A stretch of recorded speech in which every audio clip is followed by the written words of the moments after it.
Single entry system of അക്കൗണ്ടിങ്ങിലെ നാലാമത്തെ ഭാഗമാണിത്. ഇവിടെ നമ്മൾ ചർച്ച ചെയ്യുന്നത് എന്താണ് കൺവേർഷൻ മെത്തേഡ് എന്നുള്ളത്. നമ്മുടെ രണ്ടാമത്തെ മെത്തേഡായിട്ടുള്ള conversion of single entry into double entry.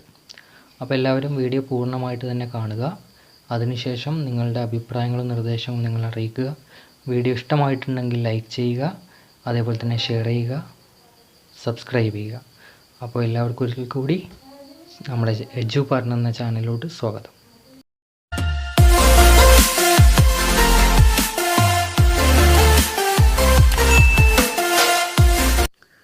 Conversion method അല്ലെങ്കിൽ conversion of single entry into double entry.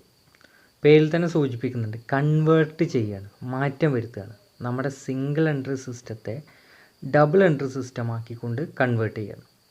നമ്മൾ നേരത്തെ പറഞ്ഞ പോലെ തന്നെ സിംഗിൾ എൻട്രി സിസ്റ്റം എന്ന് പറയുന്നത് എന്തല്ല എന്ന് നമ്മൾ സൂചിപ്പിച്ചിരുന്നു. ഇൻകംപ്ലീറ്റ് ആണ്, അതേപോലെ തന്നെ ഇന്നാക്യുറേറ്റ് ആണ്, അൺസയൻറ്റിഫിക് ആണ്, അതേപോലെ തന്നെ unsystematic method of recording business transaction. ഒരു ശരിയായിട്ടുള്ള അല്ലെങ്കിൽ ഒരു ചിട്ടയോട് കൂടിയിട്ടല്ല അവിടെ കാര്യങ്ങളൊക്കെ എന്ത് ചെയ്യുന്നത്, നിർവഹിച്ചിട്ടുണ്ടായിരുന്നത്. It has to be converted into double entry to make it a complete, accurate, scientific and systematic method of recording transaction.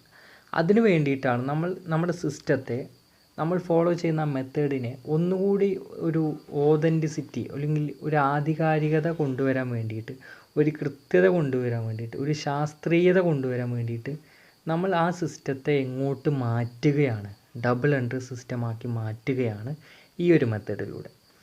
Under this method, ഈ ഒരു മെത്തേഡ് ഉപയോഗിച്ചുകൊണ്ട് profit or loss is to be ascertained by preparing trading and profit and loss account. As in the case of double entry, it becomes necessary to convert a single entry into double entry. അപ്പോൾ ഇവിടെ നമ്മൾ ഈ ഒരു മെത്തേഡിൽ നമ്മൾ profit or loss എങ്ങനെ കണ്ടെത്തുക? നമ്മൾ സാധാ ഡബിൾ എൻട്രി സിസ്റ്റത്തിൽ കണ്ടെത്തുന്ന പോലെ trading and profit and loss account prepare ചെയ്തിട്ടാണ് നമ്മൾ എന്ത് ചെയ്യുക, പ്രോഫിറ്റോ ലോസോ കണ്ടെത്തുക.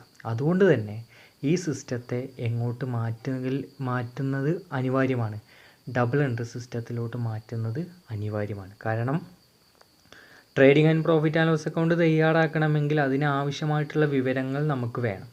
അപ്പോൾ അതിനാവശ്യമായിട്ടുള്ള വിവരങ്ങൾ നമുക്ക് എവിടുന്ന് ലഭ്യമല്ല, സിംഗിൾ എൻട്രി സിസ്റ്റമാണ് ഫോളോ ചെയ്യുന്നതെങ്കിൽ നമുക്ക് ലഭ്യമല്ല. അപ്പോൾ ആ സിസ്റ്റത്തെ ഡബിൾ എൻട്രി സിസ്റ്റമാക്കി മാറ്റിക്കൊണ്ട് നമുക്ക് എന്ത് ചെയ്യാൻ സാധിക്കും, trading and profit and loss account കണ്ടെത്താനായിട്ട് സാധിക്കും. ഇനി അതെങ്ങനെയാണെന്ന് നോക്കാം നമുക്ക്. Procedure of converting single entry into double entry. അതിൻ്റെ ആ നടപടിക്രമങ്ങളാണ്. ഒരു 8 പ്രൊസീജിയർ അല്ലെങ്കിൽ 8 സ്റ്റെപ്പായിട്ടാണ് ആ കാര്യം പറഞ്ഞിട്ടുള്ളത്. നമുക്ക് സിംഗിൾ എൻട്രി ഡബിൾ എൻട്രി ആക്കി മാറ്റണമെങ്കിൽ നമുക്ക് എന്തെല്ലാം കാര്യങ്ങളാണ് അതിന് വേണ്ടത്. കാരണം trading and profit and loss account തയ്യാറാക്കി ബാലൻസ് ഷീറ്റ് തയ്യാറാക്കുമ്പോൾ നമുക്ക് കുറേ ഡാറ്റകൾ നമുക്ക് വേണം, കുറേ ഐറ്റംസിന് നമുക്ക് വേണം. അത് എങ്ങനെയൊക്കെയാണ് കണ്ടെത്തുക എന്നുള്ളതാണ് ഈ പ്രൊസീജിയറിലൂടെ സൂചിപ്പിക്കുന്നത്.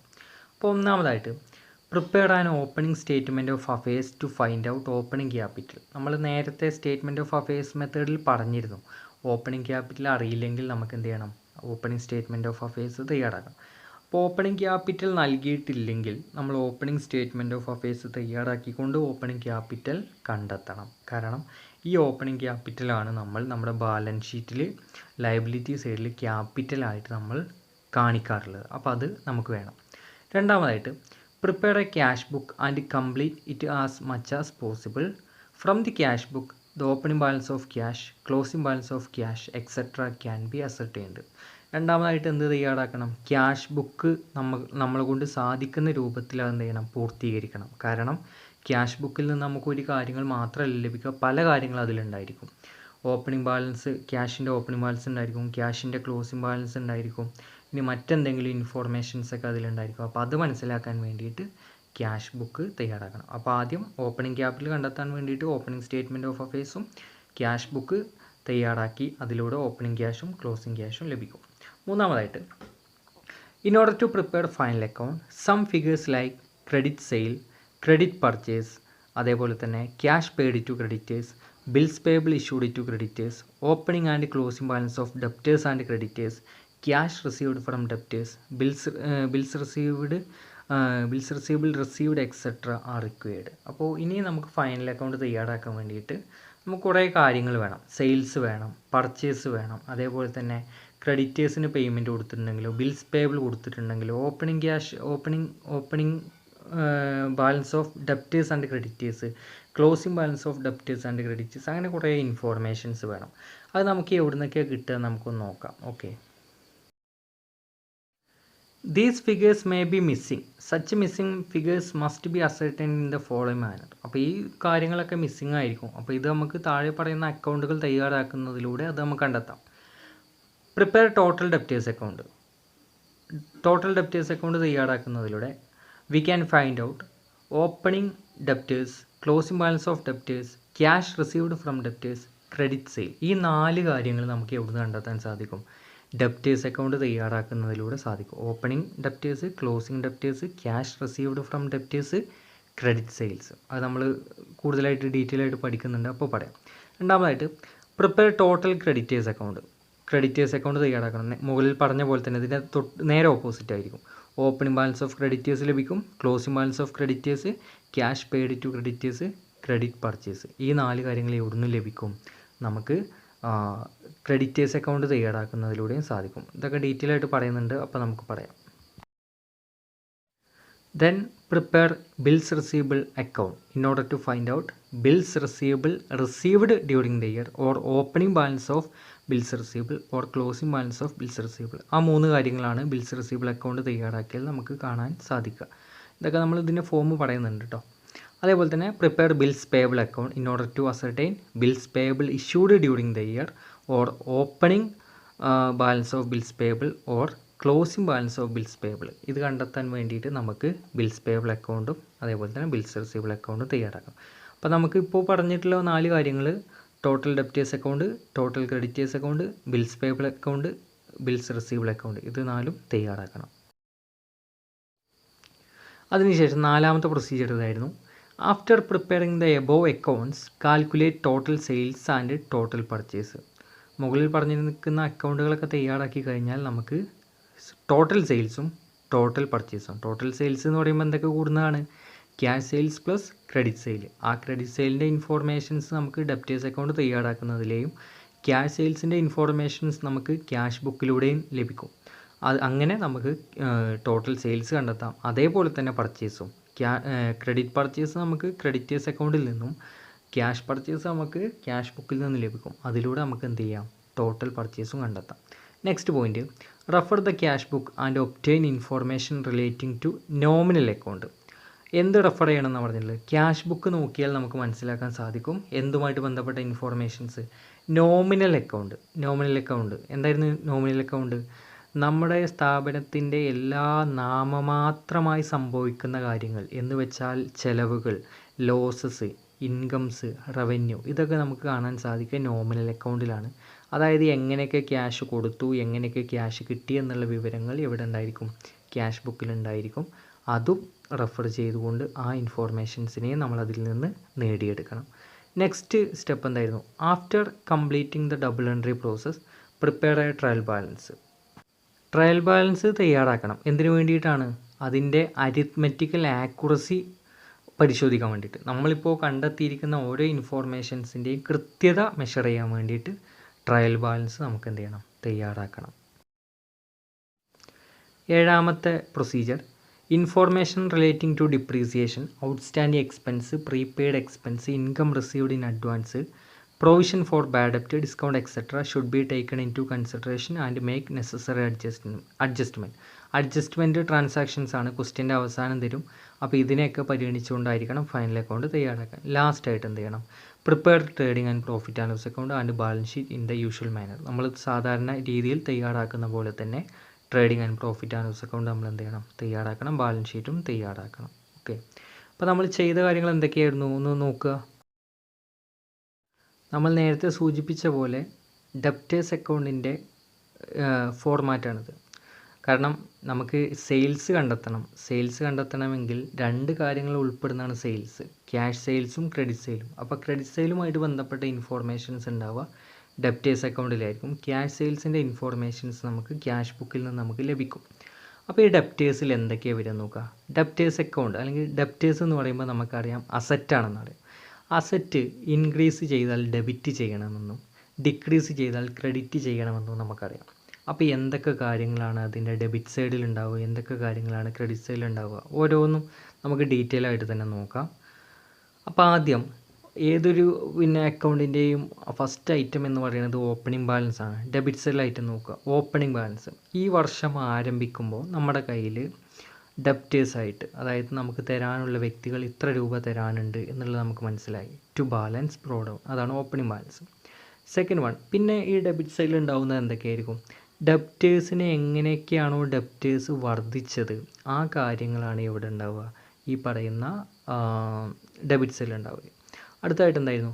Bills receivable. ബിൽസ് റിസീവബിൾ എന്തുകൊണ്ടാണ് ഇവിടെ വന്നത് നോക്കണം. ഡിസ്ഹോണേഡാണ്. കാരണം ബിൽസ് റിസീവബിൾ ഡെപ്റ്റേഴ്സിൻ്റെ കയ്യിൽ നിന്ന് ബിൽസ് റിസീവബിൾ കിട്ടിക്കഴിഞ്ഞാൽ ഡെപ്റ്റേഴ്സ് കുറയുകയാണ് ചെയ്യാറുള്ളത്. പക്ഷേ ഇവിടെ അത് കൂടാൻ കാരണം ആ കിട്ടിയിരിക്കുന്ന ബിൽസ് റിസീവബിൾ എന്തായിപ്പോയി, അത് ഡിസോണറായി. എന്ന് വെച്ചാൽ ആ ബില്ല് ക്യാൻസലായിപ്പോയി. അപ്പോൾ വീണ്ടും എന്ത് വർദ്ധിച്ചു? ഡെപ്റ്റേഴ്സ് വർദ്ധിച്ചു. അതുകൊണ്ടാണ് ബിൽസ് റിസീവബിൾ ഡിസോണേഡ് ഇവിടെ വന്നിട്ടുള്ളത്, ഈ ഡെബിറ്റ് സൈഡിൽ വന്നിട്ടുള്ളത്. അടുത്തായിട്ട് എന്തായിരുന്നു? Freight charged. ഫ്രൈറ്റ് എന്തെങ്കിലും ചുമത്തിയിട്ടുണ്ടെങ്കിൽ, അതായത് ഡെപ്റ്റേഴ്സ് വീണ്ടും കൂടാനുള്ള കാരണമായതാണ് ഫ്രൈറ്റ്. എന്ന് വെച്ചാൽ ചരക്ക് കൂലിയാണ് ഫ്രൈറ്റ് വരിക. അപ്പോൾ ആ ഫ്രൈറ്റ് ചുമത്തുന്നതിലൂടെ വീണ്ടും ഡെപ്റ്റേഴ്സ് എന്ത് ചെയ്തു? നമുക്ക് അവരുടെ കയ്യിൽ നിന്ന് വീണ്ടും ക്യാഷ് കിട്ടാനായി. അതുകൊണ്ട് ഡെപ്റ്റേഴ്സ് വീണ്ടും കൂടി. അതേപോലെ തന്നെ interest on over due account. ആ ഓവർ ഡ്യൂ ആയിട്ട് വന്നതിൻ്റെ അതിൻ്റെ ഇൻട്രസ്റ്റ് ചാർജ് ചെയ്തതിലൂടെ അതും എന്തിനെ വർദ്ധിപ്പിച്ചിട്ടുണ്ട്? ഡെപ്റ്റേഴ്സിനെ വർദ്ധിപ്പിച്ചിട്ടുണ്ട്. പിന്നെ മറ്റൊന്ന് ട്രാൻസ്ഫർ ചെയ്തു. അതായത് വീണ്ടും അവർക്ക് സാധനങ്ങൾ ട്രാൻസ്ഫർ ചെയ്തിട്ടുണ്ടെങ്കിൽ അങ്ങനെയും എന്ത് ചെയ്തിട്ടുണ്ട്? അത് ഡെപ്റ്റേഴ്സിനെ വർദ്ധിച്ചു. അടുത്തായിട്ട് എന്തായിരുന്നു? ക്യാഷ് ആയിരുന്നു. അവർക്ക് ക്യാഷ് കൊടുത്തു. ക്യാഷ് കൊടുക്കുക എന്ന് പറയുമ്പോൾ അവർക്ക് വീണ്ടും നമുക്ക് കൂടുതൽ ക്യാഷ് തരാനായി ഡെപ്റ്റേഴ്സ് കൂടി, അതും അവിടെ വരും. പിന്നെ ലാസ്റ്റ് ബാലൻസ് ആയിട്ടാണ് ക്രെഡിറ്റ് സെയിൽ വരിക. അത് അവിടെ കേട്ട് നമുക്ക് പറയാം. ഇനി ക്രെഡിറ്റ് സെയിലോട്ട് നോക്കുക. ഡെപ്റ്റേഴ്സിൻ്റെ കയ്യിൽ നിന്ന് ക്യാഷ് കിട്ടി. ക്യാഷ് കിട്ടുമ്പോൾ ഡെപ്റ്റേഴ്സ് സ്വാഭാവികമായിട്ട് എന്ത് ചെയ്യും? കുറയും. അപ്പോൾ ക്യാഷ് കിട്ടിയാൽ ഡെപ്റ്റേഴ്സ് കുറഞ്ഞു. അപ്പോൾ ഡെപ്റ്റേഴ്സ് എങ്ങനെയൊക്കെയാണ് കുറയുന്നത് അതാണ് നമുക്ക് ക്രെഡിറ്റ് സെയിൽ കാണാൻ സാധിക്കുക. അതേപോലെ തന്നെ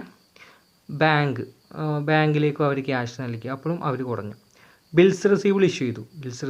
ഡെപ്റ്റേഴ്സ് ബിൽസ് റിസീവബിൾ ഇഷ്യൂ ചെയ്തു എന്ന് പറയുമ്പോൾ ഡെപ്റ്റേഴ്സ് എന്നുള്ള അസറ്റ് കുറഞ്ഞു, ബിൽസ് റിസീവബിൾ എന്ന അസറ്റ് കൂടി. അപ്പോൾ വീണ്ടും ഡെപ്റ്റേഴ്സ് കുറഞ്ഞു, അതുകൊണ്ട് ക്രെഡിറ്റ് ചെയ്തു. ഡിസ്കൗണ്ട്, നമ്മളവർക്ക് ഡിസ്കൗണ്ട് കൊടുത്തു എന്ന് പറയുമ്പോൾ എന്ത് ചെയ്തു? 10,000 തരാനുള്ള ഡെപ്റ്റേഴ്സിനോട് പറയാണ്, ഇനി നിങ്ങൾ 9,000 തന്നാൽ മതി, 1000 രൂപ ഡിസ്കൗണ്ട് കൊടുത്തു. അപ്പോൾ ഡെപ്റ്റേഴ്സ് കുറയല്ലേ, അപ്പോൾ അതിനെയും ക്രെഡിറ്റ് ചെയ്തു. റിട്ടേൺ ഇൻവേർഡ് എന്ന് വെച്ചാൽ എന്തായിരുന്നു? സെയിൽസ് റിട്ടേൺ ആണ്. നമ്മൾ വിറ്റ സാധനം തിരിച്ചു കിട്ടി, അപ്പോഴും ഡെപ്റ്റേഴ്സിനെ കുറയ്ക്കുന്ന കാര്യങ്ങളാണ്. പിന്നെ അലവൻസ്, അതേപോലെ തന്നെ ട്രാൻസ്ഫർ, ബാഡ് ഡെപ്റ്റ്, ഇതൊക്കെ സംഭവിക്കുമ്പോൾ എന്തിനാണ് സംഭവിക്കുന്നത്? ഡെപ്റ്റേഴ്സ് കുറയാണ്. ലാസ്റ്റ് ഐറ്റമായിട്ട് നമ്മൾ എന്ത് കാണിക്കണം? ക്ലോസിംഗ് ബാലൻസിനെ നമ്മൾ കാണിക്കണം. അപ്പോൾ ഓപ്പണിംഗ് ബാലൻസും ഉണ്ട്, ക്ലോസിംഗ് ബാലൻസും ഉണ്ട്. സാധാരണ നമുക്ക് ഒരു അക്കൗണ്ട് തയ്യാറാക്കിയാൽ ക്ലോസിംഗ് ബാലൻസാണ് നമ്മൾ കണ്ടെത്തുക. ഇവിടെ അതും നമുക്കറിയാം. അപ്പോൾ നമ്മുടെ ബാലൻസ് നമുക്ക് കിട്ടിയത് അത് ഡെബിറ്റ് സൈഡിലാണെങ്കിൽ, അതായത് നമ്മുടെ വർദ്ധിക്കുന്ന സൈഡിലാണെങ്കിൽ ആ ഡിഫറൻസിനെയാണ് നമുക്ക് എന്തെന്ന് പറയാൻ സാധിക്കുക? ക്രെഡിറ്റ് സെയിൽ, ബാലൻസിങ് ഫിഗർ എന്നിട്ട് നമ്മൾ കാണിക്കണം. മനസ്സിലാക്കേണ്ട ഒരു കാര്യം, ക്രെഡിറ്റ് സെയിൽ നടത്തുമ്പോൾ എന്ത് കൂടുക തന്നെയാണ്? ഡെപ്റ്റേഴ്സ് കൂടുക തന്നെ ചെയ്യാറുള്ളത് അല്ലേ? അപ്പോൾ ആ ഫിഗറാണ് ഇവിടെ നമുക്ക് മിസ്സായിട്ടുള്ളത്. അപ്പോൾ അത് നമുക്ക് ഇവിടെ കണ്ടെത്താം, ഡെപ്റ്റേഴ്സ് അക്കൗണ്ടിലൂടെ കണ്ടെത്താം. അപ്പോൾ നമുക്ക് ഡെപ്റ്റേഴ്സ് അക്കൗണ്ട് വരയ്ക്കുകയാണെങ്കിൽ ഓപ്പണിംഗ് ബാലൻസ് നൽകിയിട്ടില്ലെങ്കിൽ അത് കണ്ടെത്താം, ക്ലോസിംഗ് ബാലൻസ് നൽകിയിട്ടില്ലെങ്കിൽ അത് കണ്ടെത്താൻ സാധിക്കും. ഇനി സെയിൽസാണ്, ക്രെഡിറ്റ് സെയിലാണ് നൽകാത്തതെങ്കിൽ അതും നമുക്ക് കണ്ടെത്താനായിട്ട് സാധിക്കും. അപ്പോൾ നമ്മൾ 3 കാര്യം നോക്കണം. ഓപ്പണിംഗ് ബാലൻസ് നൽകിയിട്ടുണ്ടോ, ക്ലോസിംഗ് ബാലൻസ് നൽകിയിട്ടുണ്ടോ, ക്രെഡിറ്റ് സെയിൽ നൽകിയിട്ടുണ്ടോ നോക്കണം. ഈ 3 കാര്യങ്ങളിൽ ഏതാണോ നൽകാത്തത് അതാണ് നമ്മുടെ മിസ്സിംഗ് ഫിഗറായിട്ട് നമുക്കിവിടെ കണ്ടെത്താനായിട്ട് സാധിക്കുക. ഇതേപോലെ തന്നെ അടുത്തതായിട്ട് എന്ത് ചെയ്യണം? ബിൽസ് റിസീവബിൾ അക്കൗണ്ട് തയ്യാറാക്കണം. ബിൽസ് റിസീവബിൾ അക്കൗണ്ട് നമ്മൾ തയ്യാറാക്കുന്നതിലൂടെ ഓപ്പണിംഗ് ബാലൻസ് ഓഫ് ബിൽസ് റിസീവബിളോ, ക്ലോസിംഗ് ബാലൻസ് ഓഫ് ബിൽസ് റിസീവബിളോ, അല്ലെങ്കിൽ bills receivable received during the ഇയറോ നമുക്ക് കണ്ടെത്താനായിട്ട് സാധിക്കും. ഇതും അസറ്റ് തന്നെയാണ്. അപ്പോൾ ഓപ്പണിംഗ് ബാലൻസിനെ നമ്മൾ ഡെബിറ്റ് സൈഡിൽ കാണിക്കും, ബിൽസ് റിസീവബിളിനെ കൂട്ടുന്ന കാര്യങ്ങളെ ഡെബിറ്റ് സൈഡിലും ബിൽസ് റിസീവബിളിനെ കുറയ്ക്കുന്ന കാര്യങ്ങളെ ക്രെഡിറ്റ് സൈഡിലും കാണിക്കും. അപ്പോൾ ഡെബിറ്റ് സൈഡിൽ എന്തൊക്കെയായിരുന്നു? ഓപ്പണിംഗ് ബാലൻസ് ഉണ്ട്. അതേപോലെ തന്നെ സൺഡ്രി ഡെപ്റ്റേഴ്സ്, അതായത് ഈ വർഷം ബിൽസ് റിസീവബിൾ ഡെപ്റ്റേഴ്സിൻ്റെ കയ്യിൽ നിന്ന് കിട്ടിയിട്ടുണ്ടെങ്കിൽ ബില്ല് എന്ത് ചെയ്യും, ബിൽസ് റിസീവബിൾ എന്ന അസറ്റ് എന്ത് ചെയ്യും, കൂടും. അപ്പോൾ അതുകൊണ്ടാണ് ഡെബിറ്റ് ചെയ്ത് ജേണൽ എൻട്രി ഇങ്ങനെ വരിക. Bills receivable account debtor to sundry debtors ആണ് ജേണൽ എൻട്രി വരിക. ബിൽസ് റിസീവബിൾ കൂടി സൺട്രി ഡെപ്റ്റേഴ്സ് കുറഞ്ഞു. അപ്പോൾ അതുകൊണ്ട് സൺട്രി ഡെപ്റ്റേഴ്സിനെയാണ് നമ്മളവിടെ കാണിക്കുക. ഇനി ക്രെഡിറ്റ് സൈഡിൽ എന്താ കാണാൻ സാധിക്കുക, ബിൽസ് റിസീവബിൾ കുറഞ്ഞിട്ടുണ്ടെങ്കിൽ അതാ കാണാൻ സാധിക്കുക. ഇപ്പോൾ ബില്ലിൽ നിന്ന് നമുക്ക് ക്യാഷ് കിട്ടി, ബിൽസ് റിസീവബിൾ സ്വാഭാവികമായിട്ടും കുറയും. അപ്പോൾ അതിനെ കുറച്ച് കാണിക്കണം, ക്യാഷായിട്ട് കാണിക്കണം. ഇനി സൺട്രി ഡെപ്റ്റേഴ്സ് എന്ത് ചെയ്തു, ബിൽസ് റിസീവബിൾ ഡിസോണറായി. ബിൽസ് റിസീവബിൾ ഡിസോണറായി എന്ന് പറയുമ്പോൾ എന്തായിരിക്കും, അപ്പോൾ വീണ്ടും ഡെപ്റ്റേഴ്സിന് ക്യാഷ് കൊടുക്കാനായി, ഡെപ്റ്റേഴ്സ് കൂടും. അപ്പോൾ ജേണൽ എൻട്രി നേരെ തിരിയും, sundry debtors account debtor to bills receivable. അപ്പോൾ വീണ്ടും സൺട്രി ഡെപ്റ്റേഴ്സ് കൂടി, അപ്പോൾ ബിൽസ് റിസീവബിൾ അവിടെ കുറഞ്ഞു. അതുകൊണ്ടാണ് ക്രെഡിറ്റ് ചെയ്തത്. മറ്റൊന്ന് സൺട്രി ക്രെഡിറ്റേഴ്സ് ആണ്. ബിൽസ് റിസീവബിൾ എൻഡോസ്ഡ് എന്ന് വെച്ചാൽ നമ്മളെ ബിൽസ് റിസീവബിൾ എന്ത് ചെയ്തു, നമുക്ക് കിട്ടിയിരിക്കുന്ന സ്ഥാപനത്തിന് കിട്ടിയിരിക്കുന്ന ബിൽസ് റിസീവബിൾ എന്ത് ചെയ്തു, നമ്മളത് ക്രെഡിറ്റേഴ്സിന് കൊടുത്തു, സ്ഥാപനത്തിൻ്റെ ക്രെഡിറ്റേഴ്സിന് കൊടുത്തു. അപ്പോഴും സ്ഥാപനത്തിൻ്റെ എന്ത് കുറഞ്ഞു, ബിൽസ് റിസീവബിൾ കുറഞ്ഞു. അതുകൊണ്ടാണ് ക്രെഡിറ്റ് ചെയ്തത്. ലാസ്റ്റായിട്ട് എന്ത് കാണിക്കണം, ക്ലോസിംഗ് ബാലൻസ് കാണിക്കണം. അപ്പോൾ ഇവിടെ ഓപ്പണിംഗ് ബാലൻസ് നൽകിയിട്ടുണ്ട്, ക്ലോസിംഗ് ബാലൻസും നൽകിയിട്ടുണ്ടെങ്കിൽ നമുക്ക് കിട്ടുന്ന ഫിഗർ എന്ന് പറയുമ്പോൾ എന്തായിരിക്കും, bills receivable received during the year. ഈ വർഷം എന്തെങ്കിലും ബില്ല് റിസീവ് ചെയ്തിട്ടുണ്ടെങ്കിൽ അതായിരിക്കും നമുക്ക് കിട്ടുന്ന ബാലൻസ്. ഇനി ഇവിടെ നമ്മൾ നോക്കേണ്ടത് opening balance, bills received during the year, closing balance ആണ്. അപ്പോൾ അതിലേതെങ്കിലും ഇല്ലെങ്കിൽ നമുക്കത് കണ്ടെത്താനായിട്ട് സാധിക്കും. ഓക്കെ, ഇതേപോലെ നമ്മൾ എന്ത് ചെയ്യണം, ക്രെഡിറ്റേഴ്സ് അക്കൗണ്ട് തയ്യാറാക്കണം. ക്രെഡിറ്റേഴ്സ് അക്കൗണ്ട് തയ്യാറാക്കുന്നതിലൂടെ opening balance of creditors, closing balance of creditors, അല്ലെങ്കിൽ ക്യാഷ് പെയ്ഡ് ടു ക്രെഡിറ്റേഴ്സ്, ഇതൊക്കെ ഈ അക്കൗണ്ട് തയ്യാറാക്കുന്നതിലൂടെ സാധിക്കും. ക്രെഡിറ്റേഴ്സ് ലയബിലിറ്റിയാണ്. അപ്പോൾ ലയബിലിറ്റീസ് കൂടുമ്പോൾ ക്രെഡിറ്റ് ചെയ്യണം, കുറയുമ്പോൾ ഡെബിറ്റ് ചെയ്യണം. ഐറ്റംസ് നോക്കുക, ഓപ്പണിംഗ് ബാലൻസ് ആണ് ക്രെഡിറ്റേഴ്സിൽ ആദ്യം, പിന്നെ ക്യാഷ്, അതായത് ക്രെഡിറ്റേഴ്സിന് എന്ത് ചെയ്തു, ക്രെഡിറ്റേഴ്സ് വീണ്ടും നമുക്ക് ക്യാഷ് നൽകി, അപ്പോൾ വീണ്ടും ക്രെഡിറ്റേഴ്സ് കൂടി. അതേപോലെ തന്നെ ബിൽസ് പേബിൾ ഡിസോണറായി എന്ന് വെച്ചാൽ ബിൽസ് പേബിൾ നമ്മൾ ഇഷ്യൂ ചെയ്യുമ്പോൾ നമ്മൾ എന്ത് ചെയ്യും, ആ ക്രെഡിറ്റേഴ്സ് കുറയും. ആ ക്രെഡിറ്റേഴ്സിൻ്റെ കയ്യിൽ നിന്ന് നമ്മുടെ ബില്ല് ഡിസോണറായി എന്ന് വെച്ചാൽ ക്യാൻസലായി പോയി എന്ന് പറയുമ്പോൾ നമ്മൾ കൊടുക്കാനുള്ള ക്യാഷ് വീണ്ടും കൂടും. അപ്പോൾ എന്ത് ചെയ്യും, ക്രെഡിറ്റേഴ്സ് വീണ്ടും കൂടും. അതേപോലെ തന്നെ ട്രാൻസ്ഫർ നടത്തിയിട്ടുണ്ടെങ്കിൽ അപ്പോഴും നമ്മൾ എന്ത് ചെയ്യും, ക്രെഡിറ്റേഴ്സ് കൂടും. ഇനി ക്രെഡിറ്റേഴ്സ് എങ്ങനെയൊക്കെ കുറയുക, ക്രെഡിറ്റേഴ്സിന് ക്യാഷ് കൊടുത്തു, കുറയുമല്ലോ. ബിൽസ് പേബിൾ ഇഷ്യൂ ചെയ്തു, അപ്പോഴും ബിൽസ് പേബിൾ എന്നാൽ വേറൊരു ലയബിലിറ്റി വരും, ക്രെഡിറ്റേഴ്സ് കുറയും. ഡിസ്കൗണ്ട് കിട്ടി, അപ്പോഴും ക്രെഡിറ്റേഴ്സ് കുറയും. അതേപോലെ തന്നെ അവിടുന്ന് റിബേറ്റ് കിട്ടി എന്ന് വെച്ചാൽ കിഴിവ് കിട്ടി, അല്ലെങ്കിൽ അലവൻസ് കിട്ടി എന്നൊക്കെ പറഞ്ഞാൽ അതിലൊക്കെ എന്ത് ചെയ്യും, ക്രെഡിറ്റേഴ്സ് കുറയും. അതേപോലെ തന്നെ അവരുടെ കയ്യിൽ നിന്ന് ട്രാൻസ്ഫർ ചെയ്ത് കഴിഞ്ഞാൽ അതും എന്ത് ചെയ്യും, ക്രെഡിറ്റേഴ്സ് കുറയും. പിന്നെ ക്ലോസിംഗ് ബാലൻസ് നമ്മൾ കാണിക്കണം. അപ്പോൾ ഇവിടെ ഓപ്പണിംഗ് ബാലൻസും ഉണ്ട്, ക്ലോസിംഗ് ബാലൻസും ഉണ്ടെങ്കിൽ നമുക്ക് ലഭിക്കുന്ന ആ ബാലൻസ് ക്രെഡിറ്റ് പർച്ചേസ് ആയിരിക്കും. അതായിരിക്കും നമ്മുടെ ബാലൻസിങ് ഫിഗറായിട്ട് നമ്മൾ കാണിക്കേണ്ടത്. അത് നമുക്ക് കിട്ടുന്ന ആൻസർ അതായിരിക്കും. ഒരുപക്ഷെ ഓപ്പണിംഗ് ബാലൻസും ഉണ്ട്, ഓപ്പണിംഗ് ബാലൻസും ഉണ്ട്, അതേപോലെ തന്നെ ക്രെഡിറ്റ് പർച്ചേസും ഉണ്ടെങ്കിൽ നമുക്ക് ക്ലോസിംഗ് ബാലൻസ് തന്നെ ആയിരിക്കും ആൻസർ കിട്ടുക.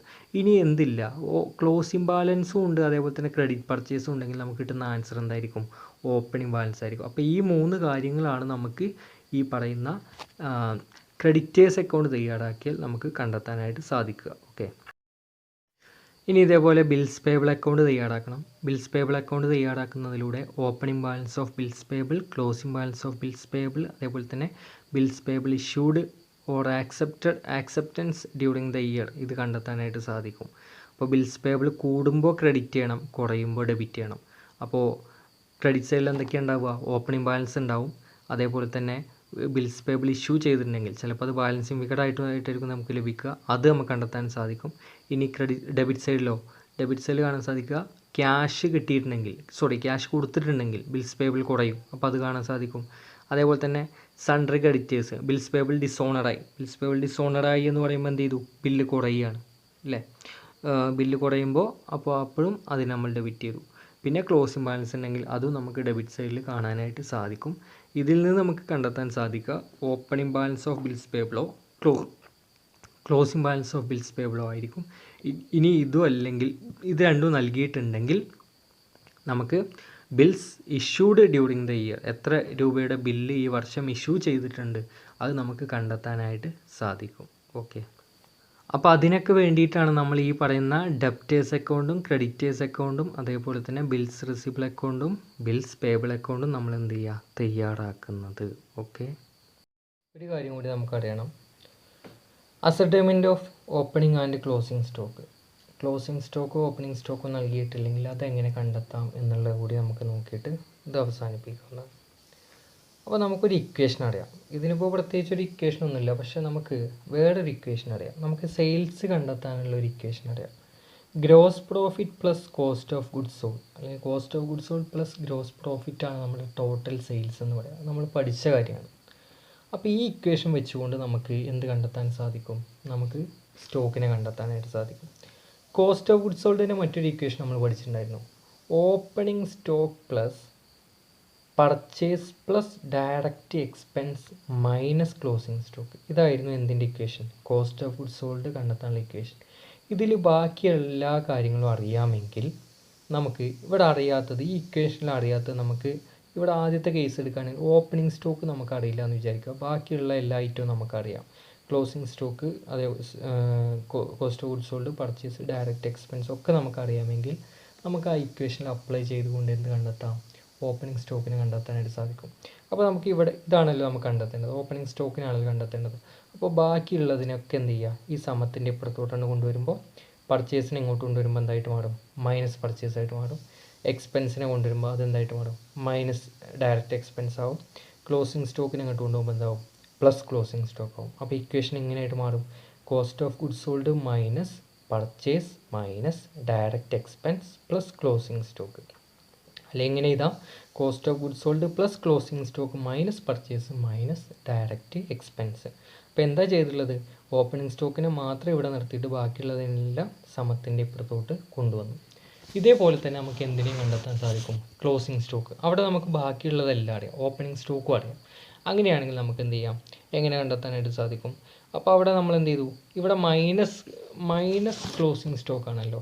അപ്പോൾ ആ മൈനസ് ക്ലോസിംഗ് സ്റ്റോക്കിന് സമത്തിൻ്റെ ഇപ്പുറത്തോട്ട് കൊണ്ടുവന്നപ്പോൾ എന്തായി? പ്ലസ് ക്ലോസിംഗ് സ്റ്റോക്കായി. കോസ്റ്റ് ഓഫ് ഗുഡ്സ് സോൾഡിന് എന്ത് ചെയ്തു? ഇപ്പുറത്തോട്ട് കൊണ്ടുവന്നു. അപ്പോൾ ഓപ്പണിംഗ് സ്റ്റോക്ക് അതേപോലെ തന്നെ അവിടെ ഉണ്ട്. ഓപ്പണിംഗ് സ്റ്റോക്ക് ഉണ്ട്, പർച്ചേസ് ഉണ്ട്, ഡയറക്റ്റ് എക്സ്പെൻസ് ഉണ്ട്. അപ്പോൾ opening stock plus purchase plus direct expense, അതേപോലെ തന്നെ minus cost of goods sold. കാരണം cost of goods sold plus ആണ്, അതിനിപ്പുറത്തോട്ട് കൊണ്ടുവരുമ്പോൾ എന്തായിട്ട് മാറും? മൈനസ് ആവും. അപ്പോൾ opening stock plus purchase plus direct expense minus cost of goods sold. ഇനി ഒരു കാര്യം ശ്രദ്ധിക്കേണ്ടത്, ക്വസ്റ്റ്യനിൽ ഡയറക്റ്റ് എക്സ്പെൻസിനെ കുറിച്ചൊന്നും പറഞ്ഞിട്ടില്ലെങ്കിൽ ആ ഒരു കാര്യത്തണ്ട് ഒഴിവാക്കിയാൽ മതി, വേറെ ഒന്നും അതിൽ ചെയ്യാനില്ല. അപ്പോൾ ഇക്വേഷൻ അതിനെ ഒഴിവാക്കിയിട്ടുള്ള ബാക്കിയുള്ള കാര്യങ്ങളെ വെച്ചുകൊണ്ടായിരിക്കണം ഇക്വേഷൻ നമ്മൾ രൂപീകരിക്കാൻ. ഓക്കെ, ഇനി ഒരു കാര്യം കൂടി നമുക്ക് മനസ്സിലാക്കാനുണ്ട്. അതായത് നമുക്ക് ഗ്രോസ് പ്രോഫിറ്റും അതേപോലെ തന്നെ കോസ്റ്റ് ഓഫ് ഗുഡ്സ് സോൾഡും കിട്ടിയെങ്കിൽ നമുക്ക് സെയിൽസ് കണ്ടെത്താനൊക്കെ സാധിക്കുള്ളൂ. അല്ലെങ്കിൽ നമുക്ക് കോസ്റ്റ് ഓഫ് ഗുഡ്സ് സോൾഡ് കണ്ടെത്തേണ്ടതായിട്ട് വരും, ഈ ഓപ്പണിംഗ് സ്റ്റോക്ക് കണ്ടെത്താനും ക്ലോസിംഗ് സ്റ്റോക്ക് കണ്ടെത്താനും. അപ്പോൾ ഇവിടെ ഈ ഗ്രോസ് പ്രോഫിറ്റ് എന്ന് പറയുന്നത് ആസ് എ പേഴ്സൻറ്റേജ് ഓൺ സെയിൽസിൻ്റെ എത്ര പെർസെൻറ്റേജ് ആണെന്ന് പറയുകയാണെങ്കിൽ നമുക്ക് എന്ത് ചെയ്യാം? അത് കണ്ടെത്താൻ എന്ത് ചെയ്താൽ മതി? സെയിൽസിൻ്റെ എത്ര പെർസെൻറ്റേജ് ആണോ പറഞ്ഞിട്ടുള്ളത് അതുമായിട്ട് മൾട്ടിപ്ലൈ ചെയ്താൽ മതി. പക്ഷേ സാധാരണയായിട്ട് ക്വസ്റ്റ്യനിൽ അങ്ങനെയല്ല തരാറുള്ളത്. Gross profit as a percentage on കോസ്റ്റാണ് നൽകാറുള്ളത്. അപ്പോൾ ഇവിടെ എങ്ങനെ കണ്ടെത്തണം എന്നുള്ളൊരു സംശയം പലർക്കും പല തവണ വരാറുണ്ട്. അപ്പോൾ നമ്മൾ മനസ്സിലാക്കേണ്ടത് അതിൻ്റെ ആ ഒരു ഇക്വേഷൻ ഉണ്ട്, അതെങ്ങനെ നമുക്ക് രൂപീകരിക്കാം എന്ന് നമുക്കൊന്ന് നോക്കാം. നമുക്കറിയാം എപ്പോഴും സെയിൽസ് എന്ന് പറയുന്നത് എന്താണ്? കോസ്റ്റ് പ്ലസ് പ്രോഫിറ്റാണ് അല്ലേ? അതായത് 4 രൂപ സെയിൽസ് ആണെന്ന് വിചാരിക്കുക. അതിൽ കോസ്റ്റ് 3 രൂപയാണെങ്കിൽ പ്ലസ് 1, ഇങ്ങനെയാണ് ആ 4 രൂപ. 3 രൂപ കോസ്റ്റും അതേപോലെ തന്നെ 1 രൂപ എന്തുമാണ്? പ്രോഫിറ്റുമാണ്. ഇനി നമ്മളോട് ചോദിക്കുകയാണ്, ഈ സെയിൽസിൻ്റെ എത്ര പെർസെൻറ്റേജ് ആണ് പ്രോഫിറ്റ് എന്ന് ചോദിച്ചാൽ നമുക്ക് എങ്ങനെ അതിൻ്റെ പെർസെൻറ്റേജ് കാൽക്കുലേറ്റ് ചെയ്യാം? പ്രോഫിറ്റ് എന്ന് പറയുന്നത് 1 ആണ്, അതേപോലെ തന്നെ സെയിൽസ് എന്ന് പറയുന്നത് 4 ആണ്. അപ്പോൾ 1/4 × 100, സെയിൽസിൻ്റെ 1/4 ഭാഗമാണ് എന്ത് എന്ന് പറയാൻ സാധിക്കുക? പ്രോഫിറ്റ്. ഇനി ഇതേ സംഭവം കോസ്റ്റിൻ്റെ എത്ര പെർസെൻറ്റേജ് ആണ് പ്രോഫിറ്റ് എന്ന് പറഞ്ഞാൽ നമുക്ക് എന്ത് ചെയ്യാൻ സാധിക്കും? ഇവിടെ കോസ്റ്റ് 3 ആണ്, പ്രോഫിറ്റ് 1 ആണ്. അപ്പോൾ നമുക്ക് എന്ത് ചെയ്താൽ മതി? കോസ്റ്റിൻ്റെ എന്ന് പറയുമ്പോൾ 1/3 × 100, പ്രോഫിറ്റ് 1 ആണ്, കോസ്റ്റ് 3 ആണ്, അതിൻ്റെ പെർസെൻറ്റേജ് കാൽക്കുലേറ്റ് ചെയ്യുക. അപ്പോൾ നമുക്ക് ക്വസ്റ്റ്യനിൽ നമുക്ക് തരാറുള്ളത് കോസ്റ്റിൻ്റെ 25%, അല്ലെങ്കിൽ കോസ്റ്റാണ് നൽകിയതെങ്കിൽ നമുക്ക് നമ്മുടെ ഇക്വേഷൻ നമുക്ക് ചിലപ്പോൾ ഗ്രോസ് പ്രോഫിറ്റ് ഓൺ സെയിൽസ് ആയിരിക്കും തരിക. സെയിൽസിൻ്റെ എത്ര പെർസെൻറ്റേജ് ആണ് ഗ്രോസ് പ്രോഫിറ്റ് നൽകിയതെങ്കിൽ അപ്പോൾ നമുക്ക് അതിനെ എന്തിലോട്ട് കൺവേർട്ട് ചെയ്യണം? അതിനെ നമുക്ക് കോസ്റ്റിലോട്ട് കൺവേർട്ട് ചെയ്യണം. അപ്പോൾ കോസ്റ്റിലോട്ട് കൺവേർട്ട് ചെയ്യണമെങ്കിൽ എന്ത് ചെയ്താൽ മതി? ഇപ്പോൾ സെയിൽസിൻ്റെ 25% ഗ്രോസ് പ്രോഫിറ്റ് എന്ന് പറഞ്ഞാൽ അതിൻ്റെ അർത്ഥം 75% എന്താണ്? കോസ്റ്റാണ്. കാരണം 100%ആണല്ലോ സെയിൽസ്. അപ്പോൾ 25% സെയിൽസിൻ്റെ ആണ്. അപ്പോൾ നമ്മൾ എന്ത് നോക്കണം? അത് കോസ്റ്റിൻ്റെ എത്ര പെർസെൻറ്റേജ് ആണ് നോക്കണം. അപ്പോൾ എന്ത് ചെയ്താൽ മതി? ഗ്രോസ് പ്രോഫിറ്റ് എന്ന് പറയുമ്പോൾ 25 നമ്മൾ ക്വസ്റ്റിന് തന്നിട്ടുണ്ടല്ലോ. അവിടെ കോസ്റ്റ് എത്രയായിരുന്നു? 75. അപ്പോൾ നമുക്കൊരു പെർസെൻറ്റേജ് കിട്ടും. ആ പെർസെൻറ്റേജ് എന്ന് പറയുമ്പോൾ 33.3. അപ്പോൾ കോസ്റ്റിൻ്റെ എത്ര പെർസെൻറ്റേജ് ആണ് ഗ്രോസ് പ്രോഫിറ്റ്? 33.33% നമുക്ക് കണ്ടെത്താൻ സാധിക്കും. അങ്ങനെയാണെങ്കിൽ എന്ത് ചെയ്താൽ മതി? നമുക്ക് എത്രയാണോ കോസ്റ്റ് ഓഫ് ഗുഡ്സ് സോൾഡ് നൽകിയിട്ടുള്ളത് അതിൻ്റെ 33.33 ആയിരിക്കും എന്തെന്ന് പറയാൻ സാധിക്കുക? നമ്മുടെ ഗ്രോസ് പ്രോഫിറ്റ്. അപ്പോൾ ഇങ്ങനൊരു കേസ് വരാറുണ്ട്. അപ്പോൾ അതൊന്ന് നോക്കിയിട്ട് ഒന്ന് മനസ്സിലാക്കുക. അതായത് ഗ്രോസ് പ്രോഫിറ്റ് ഓൺ സെയിൽസ് ആണ് നൽകിയതെങ്കിൽ ആ ഗ്രോസ് പ്രോഫിറ്റ് ഓൺ കോസ്റ്റിലോട്ട് മാറ്റണം. അപ്പോൾ കോസ്റ്റും നമുക്കറിയാം, കോസ്റ്റ് പ്ലസ് പ്രോഫിറ്റ് ആണ് നമ്മുടെ സെയിൽസ് എന്ന് പറയുന്നത്. സെയിൽസിൻ്റെ എത്ര പെർസെൻറ്റേജ് ആണ് ഗ്രോസ് പ്രോഫിറ്റ് എന്ന് പറഞ്ഞാൽ 25% ആണ് സെയിൽസിൻ്റെ ഗ്രോസ് പ്രോഫിറ്റ് എന്ന് പറഞ്ഞാൽ. ബാക്കി 75 കോസ്റ്റാണ്. നമുക്കറിയാമല്ലോ. അപ്പോൾ നമ്മൾ എന്ത് ചെയ്താൽ മതി? ആ കോസ്റ്റിൻ്റെ എത്ര പെർസെൻറ്റേജ് ആണ് പ്രോഫിറ്റ് നോക്കണം. അപ്പോൾ 25 ഡിവൈഡഡ് ബൈ 75 ഇൻറ്റു 100. അപ്പോൾ നമുക്ക് വാല്യൂവിലാണ് നൽകിയതെങ്കിൽ 25 ഡിവൈഡ് ആദ്യം നമുക്ക് പെർസെൻറ്റേജ് കാൽക്കുലേറ്റ് ചെയ്യണം. എന്നിട്ട് എന്ത് ചെയ്യുക? അത് ഇട്ട് കൊടുത്താൽ മതിയാവും. അപ്പോൾ സെയിൽസിൻ്റെ പെർസെൻറ്റേജ് ആണ് നൽകിയതെങ്കിൽ അതിനെ എന്താക്കി മാറ്റുക? കോസ്റ്റിൻ്റെ പെർസെൻറ്റേജ് ആക്കി മാറ്റുകയാണ് നമ്മൾ ചെയ്യേണ്ടത്. ഓക്കെ. വീഡിയോ നിങ്ങൾക്ക് എല്ലാവർക്കും ഇഷ്ടമായിട്ടുണ്ടെന്ന് വിചാരിക്കുകയാണ്. അപ്പോൾ വീഡിയോ പൂർണ്ണമായിട്ടും കണ്ടതിൽ നന്ദി അറിയിക്കുന്നു. അതോടൊപ്പം തന്നെ ഇനിയും നമ്മുടെ ചാനൽ സബ്സ്ക്രൈബ് ചെയ്യാത്തവർ സബ്സ്ക്രൈബ് ചെയ്യുക. അതേപോലെ തന്നെ വീഡിയോ ഇഷ്ടപ്പെട്ടിട്ടുണ്ടെങ്കിൽ നിങ്ങൾ ലൈക്ക് ചെയ്യുക. ഇഷ്ടപ്പെട്ടില്ലെങ്കിൽ ഡിസ്ലൈക്ക് ചെയ്യാനും മറക്കരുത്. കാരണം നിങ്ങളുടെ അഭിപ്രായങ്ങളും നിർദ്ദേശങ്ങളും കിട്ടിയെങ്കിൽ മാത്രമേ എത്രത്തോളം ഇമ്പ്രൂവ്മെൻറ്റ് വരുത്താണ്ട് എന്ന് എനിക്ക് മനസ്സിലാവുള്ളൂ. അപ്പോൾ അതൊക്കെ നിങ്ങൾ ചെയ്യുക. അതേപോലെ തന്നെ മറ്റു കുട്ടികളിലോട്ട് ആയിട്ട് ഇഷ്ടപ്പെട്ടെങ്കിൽ നിങ്ങൾ വീഡിയോ ഷെയർ ചെയ്യാനും മറക്കരുത്. അടുത്ത പാർട്ടിൽ നമുക്കിതിൻ്റെ ക്വസ്റ്റ്യൻ ആൻസർ നമുക്ക് എന്ത് ചെയ്യാം? ഡിസ്കസ് ചെയ്യാം. ഓക്കെ.